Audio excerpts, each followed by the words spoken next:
Vamos, se inscreva, deem aquele like, façam aquele joinha e acione o sininho. Sininho tocou é uma nova postagem, é uma nova carta para emocionar você. Que saudade de você! Lúcia era uma jovem doente. A sua pele era pálida e o seu rosto parecia ser um rosto de cera. Cabelos castanhos e muito magra.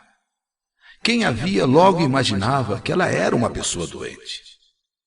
Quando fazia frio, os lábios de Lúcia ficavam com uma tonalidade meio azulada. E, ao mesmo tempo, Lúcia possuía também duas grandes olheiras arroxeadas. Mas Lúcia tinha um dom que ninguém deixava de reconhecer.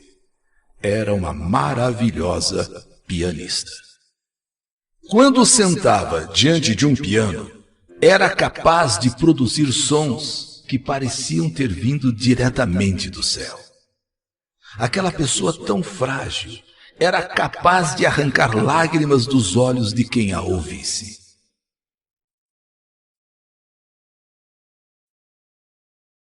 Lúcia tinha um carinho muito especial por um dos primos, o Carlos. Na verdade, mais que carinho, amor. Naquela tarde, acomodada no sofá, ele e outros parentes ouviam atentamente Lúcia tocar o seu piano. Alguns disseram, ela toca piano com o coração. E Carlos, baixinho, com desdém, falou, para mim, ela toca com os dedos mesmo. No que o amigo Almir falou, ela toca divinamente, Carlos. Se fosse um pouquinho mais bonita, pena que é feia que dói. Lúcia tocou por mais alguns minutos, todos encantados, mas Carlos mantinha-se distante.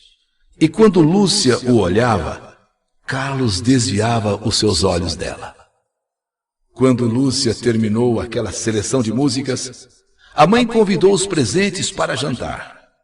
Lúcia ainda permaneceu ao piano com suas mãos magras, magérrimas, tocando suavemente algumas notas. A sala ficou vazia. Por um instante, só ela e Carlos, que por algum motivo não conseguia sair do lugar. Lúcia ergue-lhe o rosto e diz, querido primo, que bom que você está aí. Eu tenho uma coisa para te mostrar.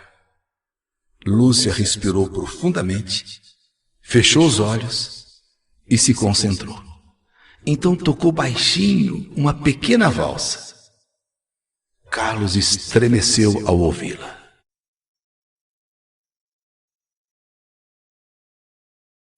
Era simplesmente linda. Ao terminar, ela perguntou, e então, primo, o que achou? Carlos, forçando um certo desprezo, respondeu, eu já ouvi coisa melhor. Me desculpe ser tão sincero. Mas essa tua valsa me parece um tanto quanto infantil, viu? Ela então falou para Carlos, eu pensei que você iria gostar. No que Carlos levantou-se do sofá finalmente e disse a ela, se enganou. Desculpe-me de verdade, mas não gostei. Saiu da sala sem olhar para Lúcia. Dirigiu-se à mesa do jantar. Para o espanto de todos, Lúcia não vinha. Então a mãe foi buscá-la e a encontrou debruçada ao piano. Piano já fechado, ela debruçada sobre o piano. A mãe toca em Lúcia, tocou nela e a chamou.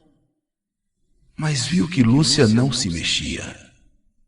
Assustada, a mãe chamou o pai, o marido, que desesperado pegou Lúcia, a levou para a cama, enquanto às pressas alguém chamou o médico. Lúcia entrava numa profunda tristeza, numa profunda depressão. Nada, absolutamente nada, fazia com que ela se reerguesse. Lúcia ainda viveu alguns dias. Não contou a ninguém os motivos de tamanha dor, de tamanho sofrimento. E numa manhã, simplesmente não abriu os olhos. Os anos se passaram. Carlos tornou-se um homem de uma boa posição social, mas permanecia solteiro. Tivera muitas namoradas, muitas amantes, mas em nenhuma delas encontrou algo que preenchesse o seu coração. Parecia que em todas faltava alguma coisa, por mais lindas que fossem suas namoradas.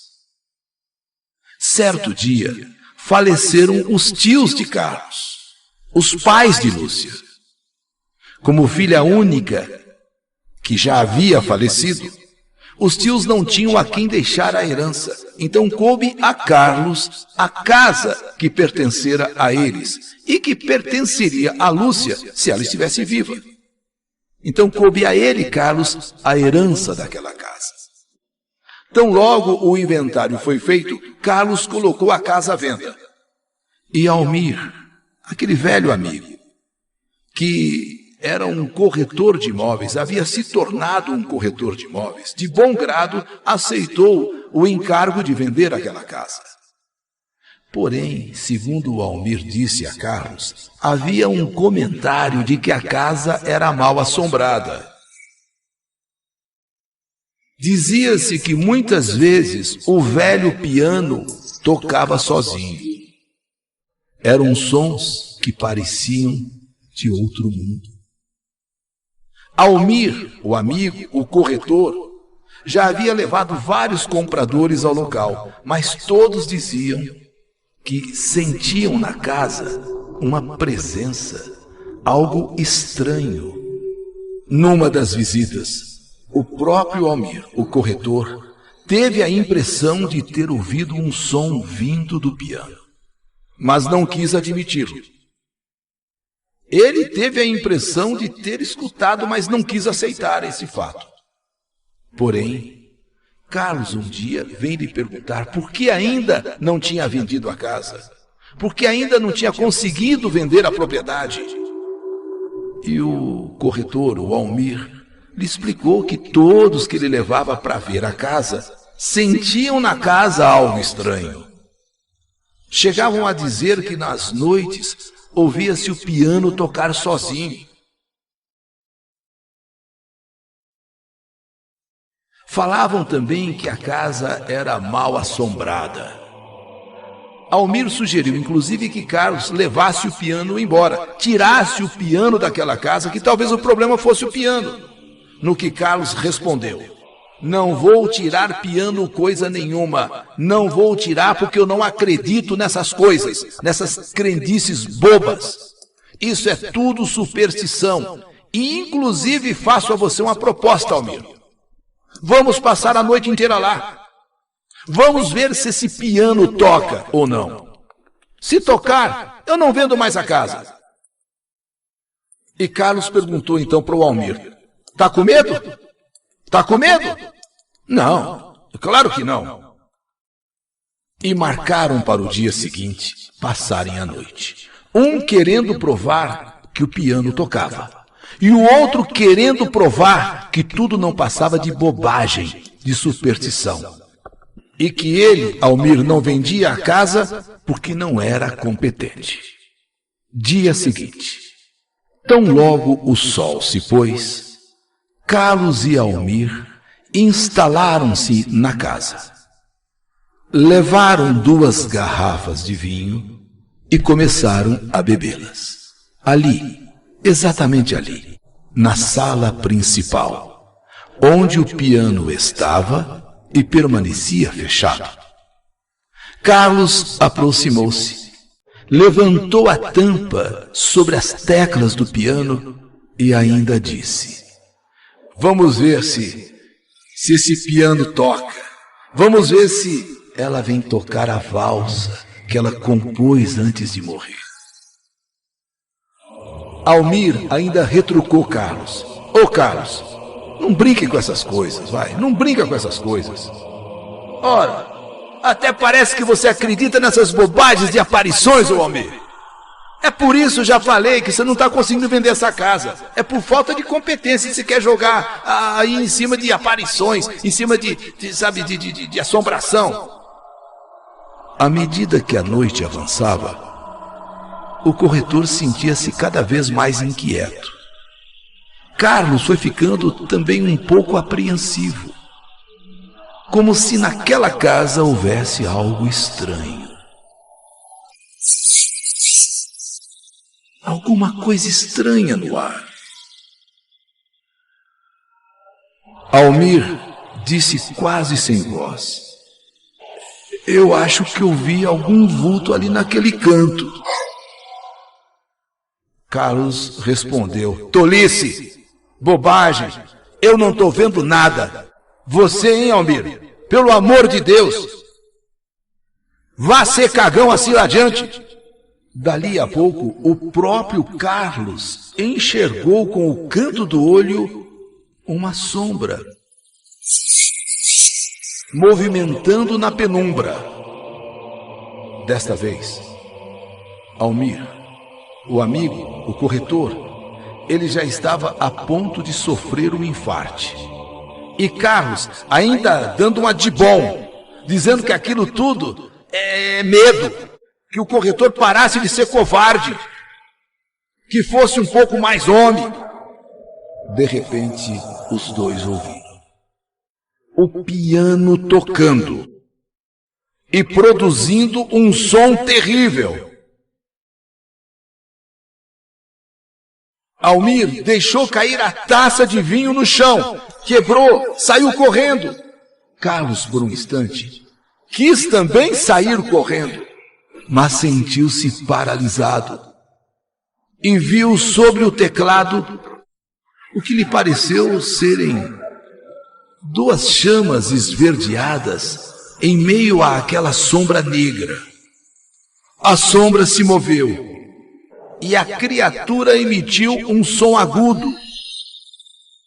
Carlos, que agora estava a ponto de desmaiar, percebe que era um gato em cima do piano e se recompôs e gritou: então é você, seu vagabundo, que assombra essa casa? É você que faz todo mundo correr, inclusive o corretor, que deve estar chegando agora na China uma hora dessas. E colocou o gato para correr pela janela aberta e ainda gritou: cambada de medrosos, cambada de covardes, tudo por causa de um gato, tudo por causa de um gato. E voltou-se para o piano, quando então, nesta hora, ele enxerga nitidamente o vulto pálido e doentio de sua prima sentada diante do piano. E ela então deu-lhe um sorriso triste. Nesse momento, Carlos teve a sensação de que o seu coração parou de bater. Mal ele conseguiu perguntar: mas o que você está fazendo aqui, Lúcia? O que você está fazendo aqui, Lúcia? E com voz fraquinha, ela disse: eu vim novamente perguntar a sua opinião sobre a valsa que eu compus para você. A valsa? A valsa? Mas foi por causa dessa valsa? Foi pelo que eu falei dessa valsa? Sim, Carlos, foi. Que a vida que ainda me restava me abandonou. Foi sim, Carlos, pelo seu desprezo, pelo seu pouco caso. E ela colocou as mãos sobre o piano, olhou para o primo Carlos e pela primeira vez, Carlos achou a prima tão bela, achou a prima tão linda, mais ainda depois de morta. E ela perguntou: Quero tua opinião sincera. E dedilhou suas mãos brancas, pálidas no piano. Essas mãos deslizavam sobre as teclas, e aquela música penetrou nos ouvidos de Carlos e tocou seu coração e a sua alma. E então Lúcia perguntou mais uma vez a ele. Carlos tinha lágrimas em seus olhos. E agora ele respondeu sinceramente, com toda sinceridade. Divina, divina, simplesmente maravilhosa. Lúcia, peço que me perdoe. Eu te perdoo, Carlos. E suspirou. E parece que eu cheguei a tempo.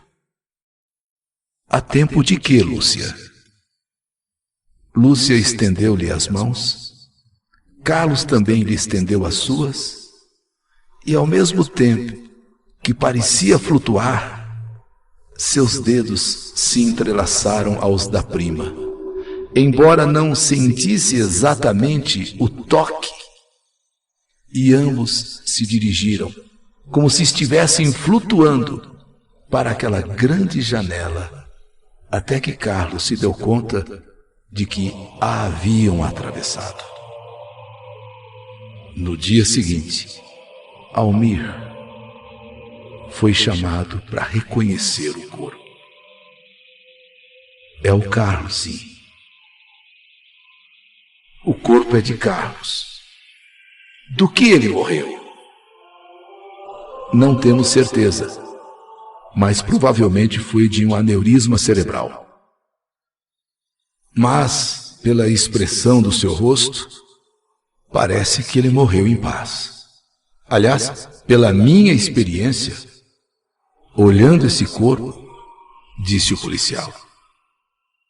Olhando esse corpo, tenho a impressão de que ele morreu em êxtase, como se ele estivesse ouvindo uma música. A música dos anjos.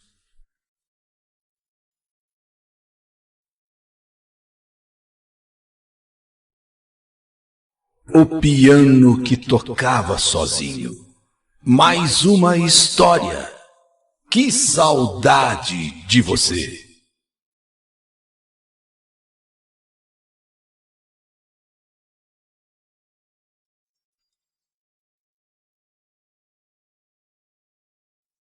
É mais uma história que a vida escreveu. A emoção do povo. Programa Eli Corrêa.